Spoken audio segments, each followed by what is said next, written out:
So we're here at the Stone Bridge, an iconic landmark of the battles at Manassas or Bull Run in 1861 and 62.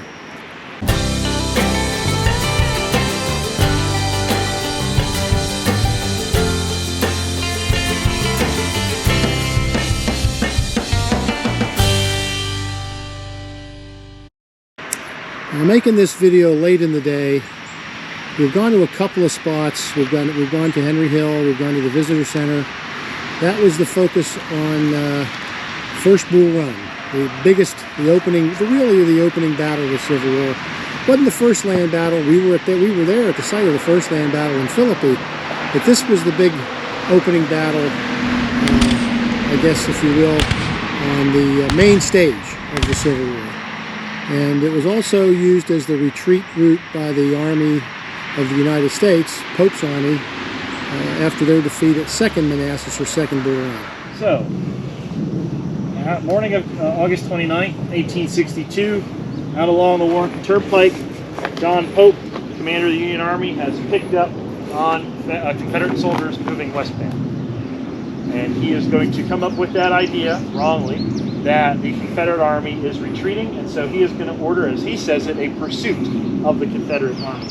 Dan Butterfield is going to take charge of the balance of the men in those woods.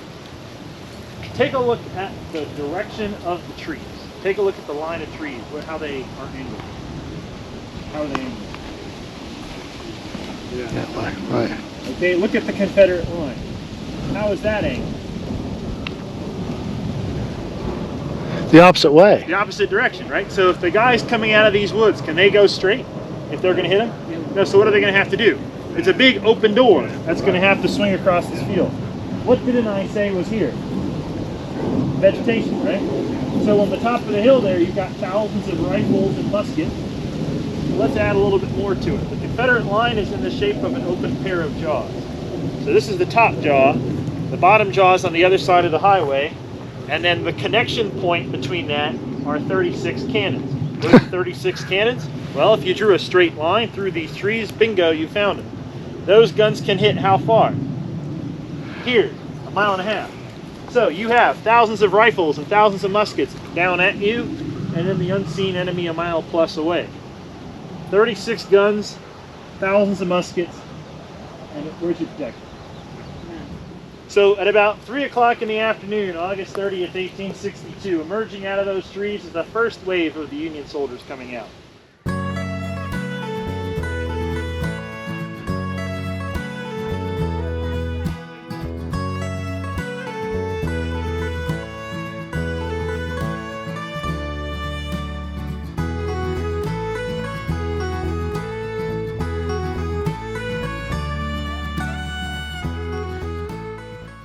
And so imagine again the 36 big guns are shooting at you from there.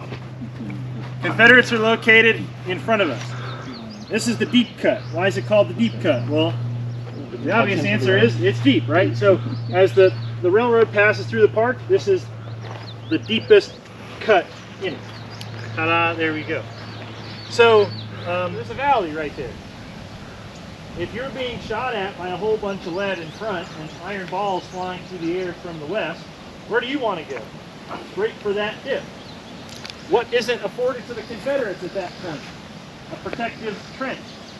So where, there or here, do you think the Union Army has the best chance of puncturing Jackson's line? Right there. So for a little bit, if the Union Army does succeed in breaking through Stonewall Jackson's position, very quickly that line starts to cave in, running back, and then back in the distance, Stonewall Jackson here begins to do something that he doesn't do on any other battlefield. He calls for help, because his line is punctured and is in need of help. Let's talk about the situation here. These guys have protection. One man, the commander of this area, a guy named Bradley Johnson, is going to talk about that before the railroad cut, the fight was most obstinate. He's talking about literally, right here.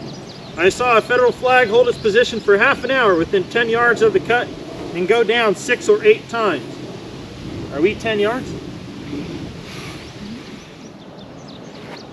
And that New Yorker, who we talked about just a moment ago, says that comparatively few of our number arrived at the embankment. So you gain a sense of how ferocious, you know, you can't see where we stopped. And this is not, you know, the guns can kill at 300 yards. I mean, look at that open field of fire you've got to shoot at the entire way across. Oh, yeah. A little bit further here. Troiani always uses the same models. You ever notice that? Yep. All right, so you're at a feature on the battlefield known as the dump. Why? Dumped it all here. So Here. look at all these Thank you. rounds. So if it takes one guy to shoot 3 times a minute, 40 rounds of ammunition, here comes the Union soldiers. Here's the embankment. You can see down in the deep cut right behind us. So the railroad is coming straight through here. You're on top of it right now. As it heads into the woods, you can follow it right over here. Confederates are right there. The Union soldiers are going to come across this field. A whole bunch of New Yorkers are going to pack themselves along the other side of the embankment. Blue here, out of ammunition, looks down. What do you got? We're going to take a boulder Primitive warfare. and chuck it over the top. And they're going to start chucking more over the top. There's one that's going to talk about the Louisianians threw cobblestones over the embankment.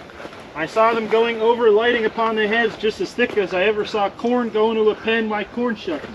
So just literally just lobbing stuff over the top. Union soldiers, what are they going to do? Pick them up, throw them back over. I don't want this. So this is one of the more famous episodes in the Second Battle. It's written about, it's painted about, but if the charge itself is a half an hour, this is more than a couple of minutes. Because very quickly, Union soldiers can't...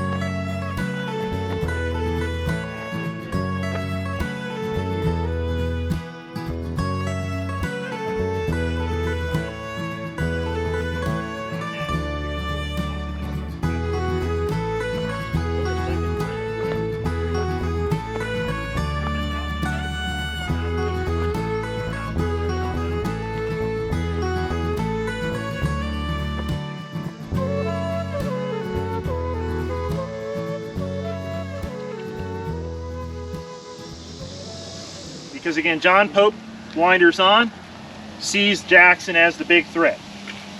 Robert E. Lee has been looking for the golden opportunity this entire time to snap the jaws shut.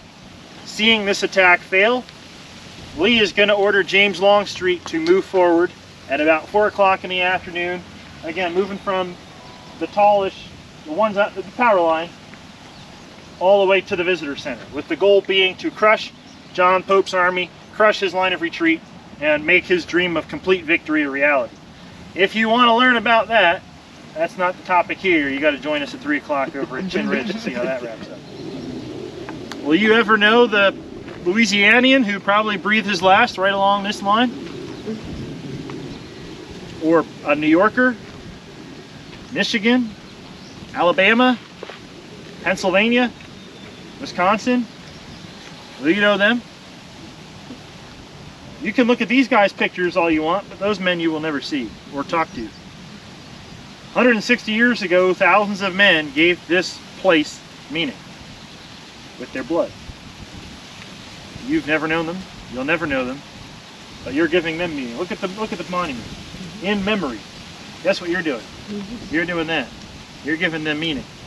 And on behalf of a nation of 330 million, thanks for doing that. We're going to close it out here. It's been a long day. We've got to see a few sites. We did some other things. Didn't completely do the battlefields here. This is a very suburbanized area. You can hear the traffic in the background on US Highway 29, which is the Warrenton Pike that comes out of, still today, goes all the way into Washington, D.C.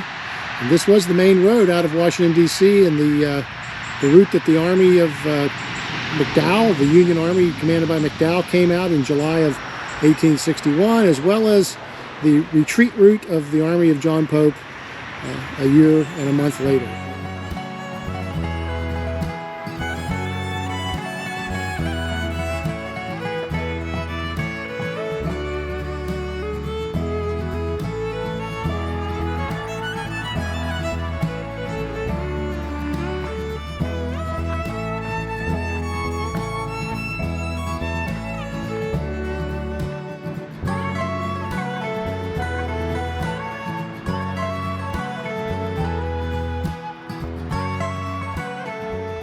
I hope you enjoyed, or at least got a little bit something out of our visit to the 1st and 2nd Bull Run Battlefield National Parks, and we'll take some time to look at some of our other videos.